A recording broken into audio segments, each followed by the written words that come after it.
반갑습니다. 묵상을 위한 성경 해석 나눔 티타임 바이블 시간입니다. 오늘 함께 우리가 살펴볼 본문은 사도행전 13장 13절에서 43절 말씀입니다. 좀 긴 본문인데요. 먼저 본문 말씀 함께 읽겠습니다. 바울과 그 일행은 바부에서 배를 타고 밤빌리아에 있는 버가로 건너갔다. 그런데 요한은 그들과 헤어져서 예루살렘으로 돌아갔다. 그들은 버가에서 더 나아가 바시디아의 안디옥에 이르러서 안식일에 회당에 들어가 앉았다. 율법서와 예언자의 글을 낭독한 뒤에 해당장들이 바울과 바나바에게 사람을 보내어 형제들이여 이 사람들에게 권할 말씀이 있으면 해 주시오 하고 청하였다. 그래서 바울은 일어나서 손을 흔들고 말하였다.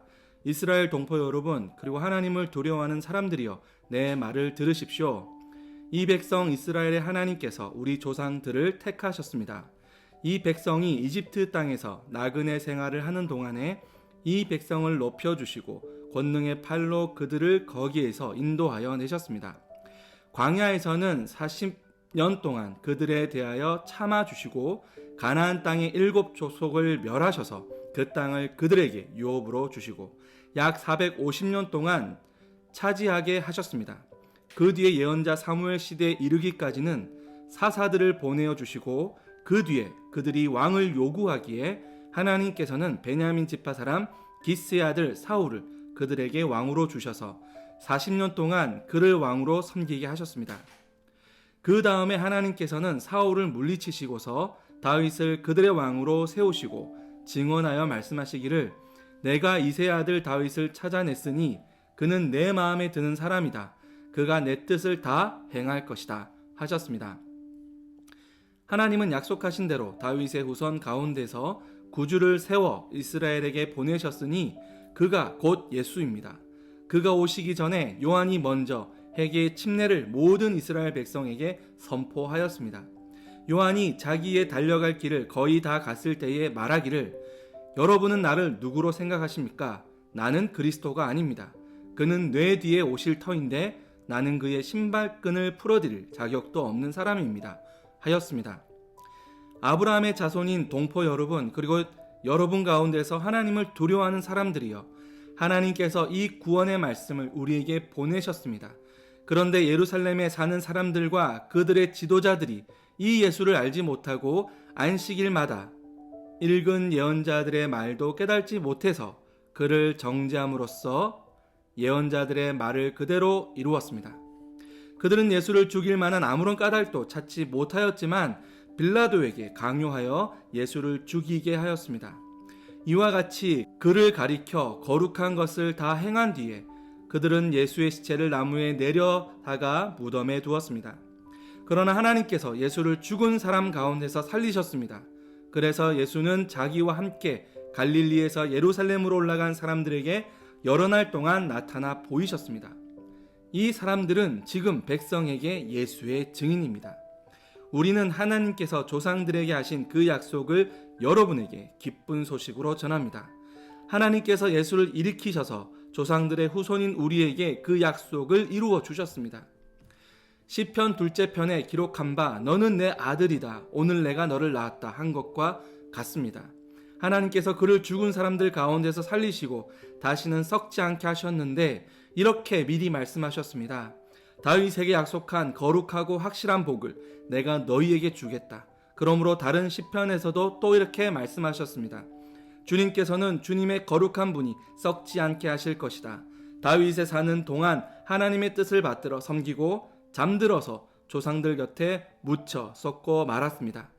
그러나 하나님께서 살리신 분은 썩지 않으셨습니다. 그러므로 동포 여러분, 바로 이 예수로 말미암아 여러분에게 죄의 용서가 선포된다는 것을 알아야 합니다. 여러분이 모세율법으로 의롭게 될 수 없던 그 모든 일에서 풀려납니다.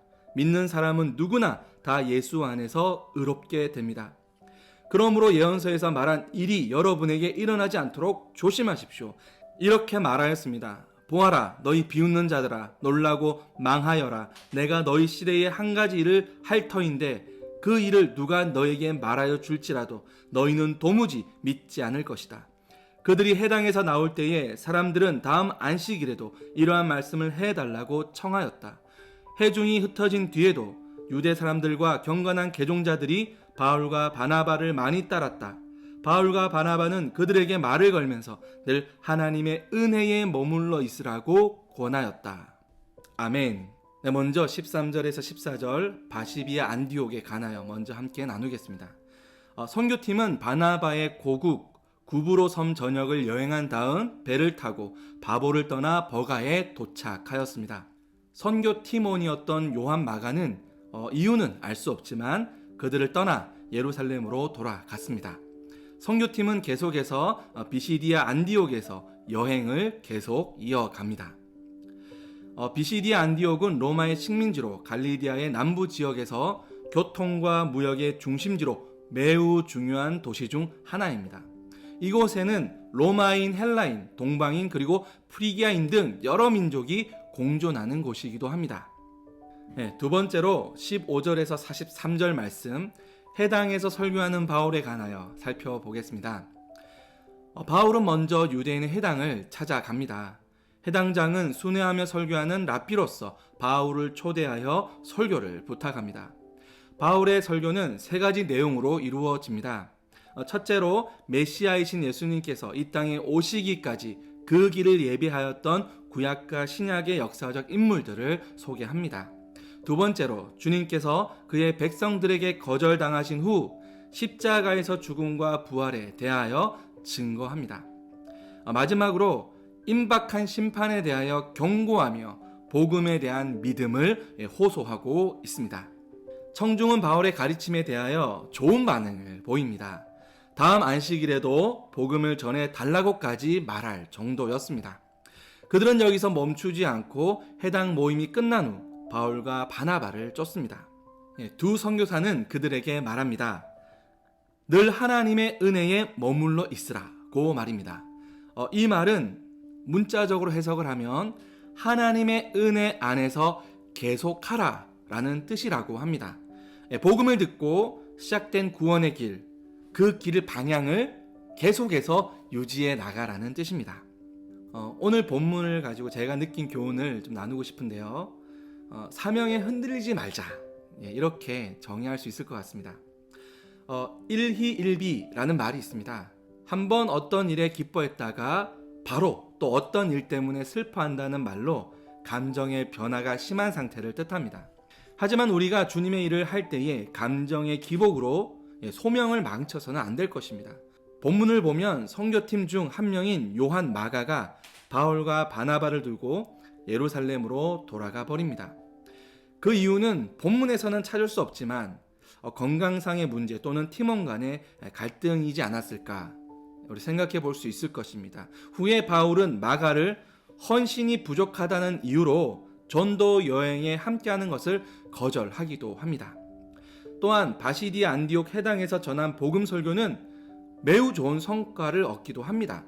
중요한 것은 환경의 변화에 따라 마음이 요동칠 것이 아니라 어떤 환경이 주어진다고 해도 흔들림 없이 주어진 사명을 잘 감당할 수 있어야 한다는 것입니다. 그래서 사도 바울은 이렇게 말하죠. 늘 하나님 은혜에 머물러 있어야 한다고 말입니다. 코로나19로 인해 참으로 어려운 시절을 지나고 있습니다. 요동하지 말고 기죽지 말고 주님의 은혜 안에서 포기함 없이 선교적 삶을 우리 모두 살아내었으면 합니다. 오늘 하루도 주님의 은혜를 누리며 사시기를 간절한 마음으로 축복합니다.